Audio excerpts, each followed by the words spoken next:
S, Adilakshmi ಪುರಾಣ ಅನ್ನೋ ಹೊಸ ಸೀರಿಯಲ್ ಇನ್ನೇನು ಕೆಲವೇ ದಿನಗಳಲ್ಲಿ ಅಂದರೆ ಡಿಸೆಂಬರ್ 8ಕ್ಕೆ ಶುರು ಆಗ್ತಾ ಇದೆ. ಸದ್ಯಕ್ಕೆ ಪ್ರೋಮೋಗಳ ಮೂಲಕ ಸಿಕ್ಕಾಪಟ್ಟೆ ಹೈಪನ್ನು ಕ್ರಿಯೇಟ್ ಮಾಡ್ತಾ ಇದೆ ಆದಿಲಕ್ಷ್ಮಿ ಪುರಾಣ ಸೀರಿಯಲ್. ಈಗಾಗಲೇ ಪ್ರೋಮೋ ಇರ್ಬೋದು, ಒಂದಷ್ಟು ಗ್ಲಿಮ್ಸ್ ಮೂಲಕ ಸಿಕ್ಕಾಪಟ್ಟೆ ಹೈಪನ್ನು ಕೂಡ ಕ್ರಿಯೇಟ್ ಮಾಡಿದೆ. ಸದ್ಯಕ್ಕೆ ಇದ್ರ ಬಗ್ಗೆ ಮಾತಾಡೋದಕ್ಕೆ ಒಂದು ಪ್ರಮುಖ ಪಾತ್ರದಲ್ಲಿ ಕಾಣಿಸಿಕೊಳ್ಳುವಂಥ ಸಂಜೀವ್ ಅವರು ನಮ್ಮ ಜೊತೆ ಇದ್ದಾರೆ. ಬನ್ನಿ ಅವ್ರನ್ನ ಮಾತಾಡಿಸ್ತಾ ಹೋಗೋಣ. ಹಾಯ್ ಸಂಜೀವ್ ಅವರೇ, ಹೇಗಿದ್ದೀರಾ? ನಮಸ್ತೆ, ಚೆನ್ನಾಗಿದ್ದೀನಿ, ಸೂಪರ್. ಬೇರೆ ಕುಟುಂಬಕ್ಕೆ ಹೋಗಿದ್ದೀರಾ, ಹೆಂಗೆ ಅನಿಸ್ತಾ ಇದೆ, ಎಷ್ಟು ಖುಷಿ ಆಗ್ತಾ ಇದೆ? ಹೌದು, ನಿಮಗೆ ಪ್ರಾಕ್ಟೀಸ್ ಆಗಿದೆ ಅಂತನಾ? ಓಕೆ. ಸೊ ಆದಿಲಕ್ಷ್ಮಿ ಪುರಾಣ ನಿಮ್ಮೆಲ್ಲರಿಗೂ ಗೊತ್ತಿರೋ ಹಾಗೆ 8ನೇ ತಾರೀಕು ಲಾಂಚ್ ಆಗ್ತಿದೆ. ಸೊ ತುಂಬ ಎಕ್ಸೈಟೆಡ್ ಆಗಿದ್ದೀವಿ.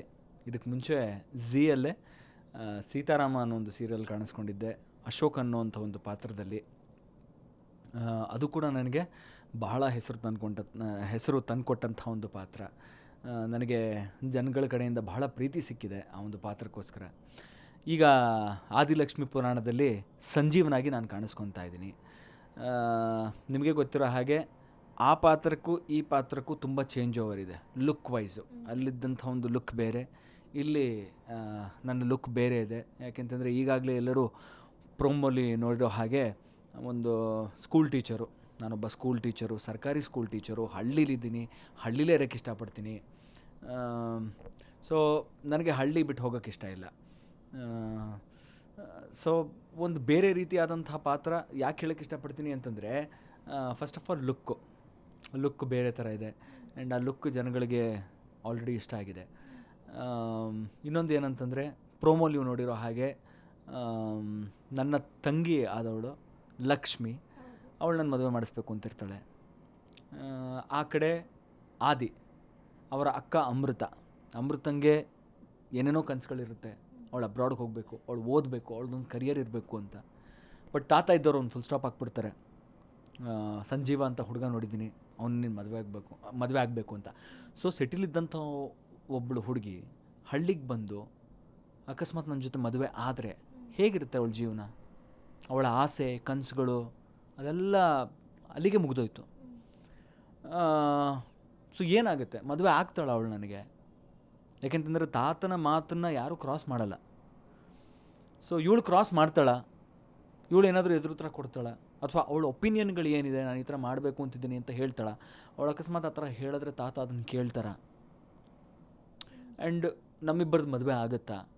ನನಗೆ ಅವಳು ಕಂಡ್ರೆ ಇಷ್ಟ, ಅವಳಿಗೆ ನನ್ನ ಕಂಡ್ರೆ ಇಷ್ಟ ಇಲ್ಲ ಅಂತಲ್ಲ, ಬಟ್ ಅವಳ ಕನಸುಗಳು, ಅವಳ ಆಸೆ ಕನಸುಗಳು ಬೇರೆ ಇರುತ್ತೆ. ಸೊ ಈ ರೀತಿಯಾದಂಥ ಒಂದು ಕ್ಯೂರಿಯಸ್ ಪಾಯಿಂಟ್ಸ್ ಇದೆಯಲ್ಲ, ಅದು ಜನಗಳಿಗೆ ಬಹಳ ಇಷ್ಟ ಆಗುತ್ತೆ ಅನ್ನೋ ಒಂದು ಭರವಸೆಯಲ್ಲಿದ್ದೀನಿ ನಾನು. ಜೊತೆಗೆ ಆದಿ ಮತ್ತು ಲಕ್ಷ್ಮಿಯ ಒಂದು ಕಚ್ಚಾಟ, ಒಂದು ಹುಡುಗಾಟ. ಇಲ್ಲಿ ಲಕ್ಷ್ಮಿ ನನ್ನ ಮದುವೆ ಮಾಡಬೇಕು ಅಂತಿದ್ದಾಳೆ, ಅಲ್ಲಿ ಆದಿ ಮದುವೆ ಮುರಿಬೇಕು ಅಂತಿದ್ದಾನೆ. ಸೊ ಅವನ ಕೈಲಿ ಮದುವೆ ಮುರಿಯೋಕ್ಕಾಗತ್ತಾ? ಏನಾಗುತ್ತೆ? ಅಥವಾ ಲಕ್ಷ್ಮಿ ನಮ್ಮ ಮದುವೆ ಮಾಡಿಸ್ತಾಳ? ಸೊ ತುಂಬ ಪ್ರೋಮೋಲೆ ನಮಗೆ ಫಸ್ಟ್ ಪ್ರೋಮೋಲಿ, ಸೆಕೆಂಡ್ ಪ್ರೋಮೋಲಿ ಭಾಳ ಕ್ಯೂರಿಯಸ್ ಪಾಯಿಂಟ್ಗಳು ಇರೋದ್ರಿಂದ ಆ ಒಂದು ಭರವಸೆ ಇದೆ ಜನಗಳಿಗೆ ಇಷ್ಟ ಆಗುತ್ತೆ ಅಂತ.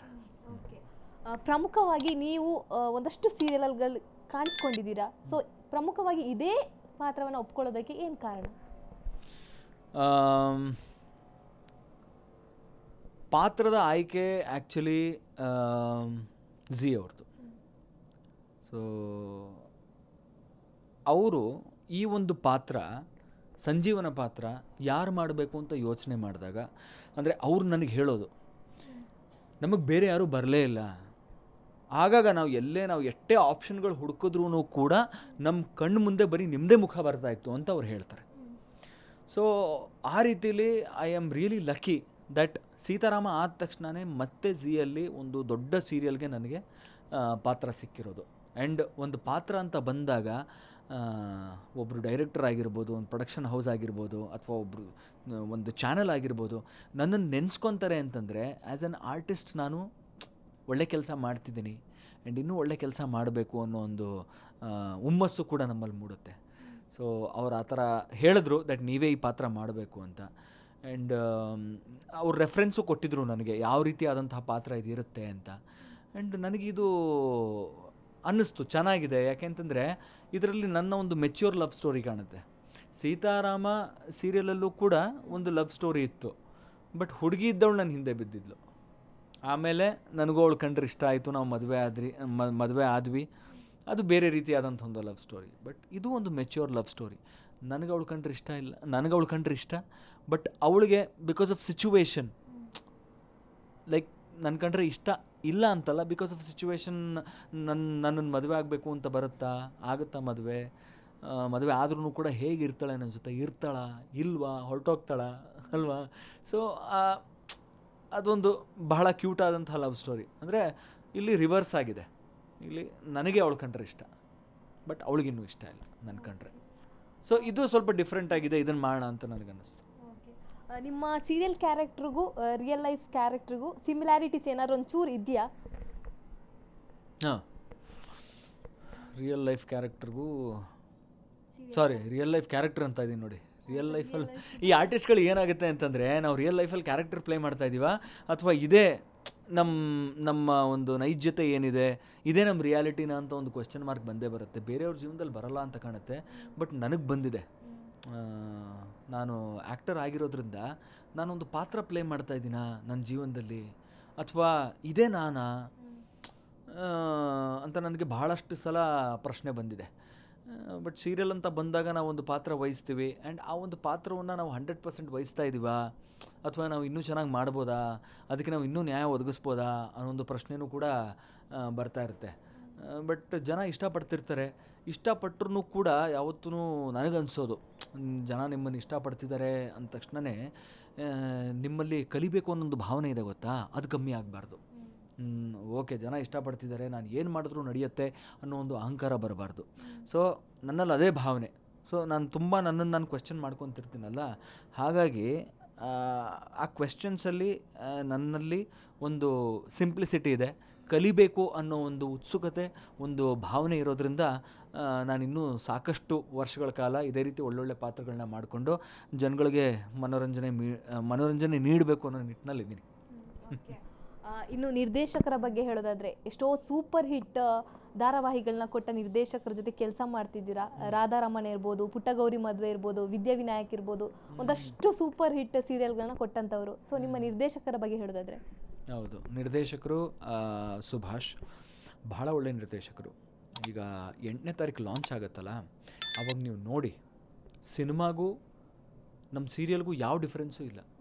ಆ ರೀತಿಯಾದಂಥ ಟೆಕ್ನಿಷಿಯನ್ಸ್ ಇದ್ದಾರೆ ನಮ್ಮ ಒಂದು ಸೀರಿಯಲ್ನಲ್ಲಿ. ಆ್ಯಂಡ್ ಚಾನಲ್ ಅವರು ಕೂಡ ಬಹಳ ಒಳ್ಳೆ ಪ್ರಾಡಕ್ಟ್ನ ಜನಗಳಿಗೆ ನೀಡಬೇಕು ಅಂತ ತುಂಬ ಶ್ರಮ ವಹಿಸಿದೆ. ಸೊ ಚಾನಲ್ ಅವರು, ನಮ್ಮ ನಿರ್ಮಾಪಕರು ಸಂತೋಷ್ ಕೋಟಿ ಅವರು, ನಿರ್ದೇಶಕರಾದಂಥ ಸುಭಾಷ್ ಅವರು ಎಲ್ಲ ಜೊತೆಗೆ ಸೇರಿ ನಾವು ಇದನ್ನು ಹಿಟ್ ಮಾಡಲೇಬೇಕು, ಜನಗಳಿಗೆ ರೀಚ್ ಮಾಡಿಸ್ಲೇಬೇಕು, ಜನಗಳಿಗೆ ಇಷ್ಟ ಆಗಲೇಬೇಕು ಅನ್ನೋ ನಿಟ್ಟಿನಲ್ಲಿ ತುಂಬ ಎಫರ್ಟ್ ಹಾಕಿದ್ದಾರೆ.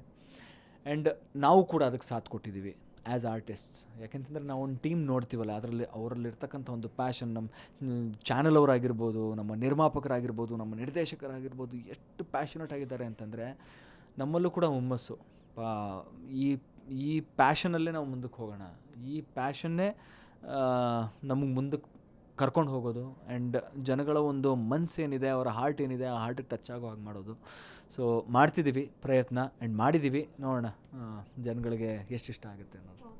ಕೊನೆಯದಾಗಿ ನಿಮ್ಮ ಸೀರಿಯಲಿಂದ ಜನಗಳು ಏನು ಎಕ್ಸ್ಪೆಕ್ಟ್ ಮಾಡ್ಬೋದು ಅಂತ? ಸಾಕಷ್ಟು ವಿಷಯಗಳು ಎಕ್ಸ್ಪೆಕ್ಟ್ ಮಾಡ್ಬೋದು. ನಿಮಗೆ ಅಕಸ್ಮಾತು ಥ್ರಿಲ್ ಇಷ್ಟ ಇದ್ದರೆ ಏನಾಗುತ್ತೆ ನೆಕ್ಸ್ಟು ಅನ್ನೋ ಒಂದು ಥ್ರಿಲ್ಲಿಂಗ್, ಒಂದು ಕ್ಯೂರಿಯಸ್ ಪಾಯಿಂಟ್ಗಳು ನಿಮ್ಗೆ ಇಷ್ಟ ಇದ್ದರೆ ನಮ್ಮ ಸೀರಿಯಲಲ್ಲಿ ಅದಿದೆ. ನಿಮಗೊಂದು ಯೂತ್ಫುಲ್ ಲವ್ ಸ್ಟೋರಿ ಬೇಕು ಅಂತಂದರೆ ನಿಮಗೆ ಆದಿ ಮತ್ತು ಲಕ್ಷ್ಮಿ ರೂಪದಲ್ಲಿ ಅದು ಸಿಗುತ್ತೆ. ಒಂದು ಮೆಚ್ಯೂರ್ ಲವ್ ಸ್ಟೋರಿ ಬೇಕು ಅಂತಂದರೆ ಸಂಜೀವ ಮತ್ತು ಅಮೃತನ ರೂಪದಲ್ಲಿ ನಿಮಗೆ ಸಿಗುತ್ತೆ. ನಿಮಗೆ ಒಂದು ಫ್ಯಾಮಿಲಿ ಡ್ರಾಮಾ, ಫ್ಯಾಮಿಲಿಯಲ್ಲಿ ನಡೆಯುವಂಥ ಒಂದು ಏನಂತಾರೆ ಅದಕ್ಕೆ, ಪಾಲಿಟಿಕ್ಸು, ಒಂದು ಇಮೋಷನ್ಸು, ಒಂದು ಡೈನಾಮಿಕ್ಸು, ಅದೆಲ್ಲ ಬೇಕು ಅಂತಂದರೆ ಒಂದು ದೊಡ್ಡ ತಾರಾ ಬಳಗ ಇದೆ. ನಮ್ಮ ಹೀರೋ ಫ್ಯಾಮಿಲಿ, ಚಿಕ್ಕಪ್ಪ ಇದ್ದಾರೆ, ಚಿಕ್ಕಪ್ಪನ ಮಕ್ಕಳಿದ್ದಾರೆ, ಅವ್ರ ವೈಫ್ ಇದ್ದಾರೆ, ಆ್ಯಂಡ್ ಲಕ್ಷ್ಮಿ ಫ್ಯಾಮಿಲಿ ಅಂತ ಬಂದಾಗ ಇಲ್ಲೂ ಕೂಡ ಒಂದು ದೊಡ್ಡ ಫ್ಯಾಮಿಲಿ ಇದೆ. ಎರಡೂ ಕಡೆ ಒಂದು ದೊಡ್ಡ ಫ್ಯಾಮಿಲಿ, ಒಂದು ತಾರಾ ಬಳಗ ದೊಡ್ಡದಾಗಿದೆ. ಆ್ಯಂಡ್ ಪ್ರತಿಯೊಬ್ಬರಿಗೂ ಕೂಡ ಅವ್ರದ್ದೇ ಆದಂಥ ಒಂದು ಆದ್ಯತೆ ಇದೆ. ಸೊ ಫ್ಯಾಮಿಲಿ ಡ್ರಾಮಾ ಇದೆ, ಆ್ಯಂಡ್ ಕಾಮಿಡಿ ಇದೆ. ಸೊ ಒಂದು ಕಮರ್ಷಿಯಲ್ ಸಿನಿಮಾ ಅಂದ್ಕೊಳ್ಳಿ ನೀವು. ಓಕೆ, ಸ್ಕೂಲ್ ಟೀಚರ್ ಅಂತ ಹೇಳಿದ್ರಿ. ಸ್ಕೂಲ್ ಮಕ್ಕಳನ್ನ ಹ್ಯಾಂಡಲ್ ಮಾಡೋದು ಎಷ್ಟು ಕಷ್ಟ ಆಯಿತು ನಿಮಗೆ? ಹೌದು, ನಾನು ಆ್ಯಕ್ಚುಲಿ ಮಕ್ಕಳು ಅಂತಂದರೆ ತುಂಬ ಚಿಕ್ಕ ಮಕ್ಕಳಲ್ಲ, ಹೈಸ್ಕೂಲ್ ಮಕ್ಕಳಿಗೆ ನಾನು ಹೇಳ್ಕೊಡೋದು. ನಾನೊಬ್ಬ ಮ್ಯಾಥ್ಸ್ ಟೀಚರು. ಆ್ಯಂಡ್ ಹಳ್ಳಿ ವಾತಾವರಣ ನನಗೆ ಭಾಳ ಇಷ್ಟ, ಹಳ್ಳಿ ಬಿಟ್ಟು ಹೋಗೋಕ್ಕೆ ನನಗೆ ಇಷ್ಟ ಇಲ್ಲ.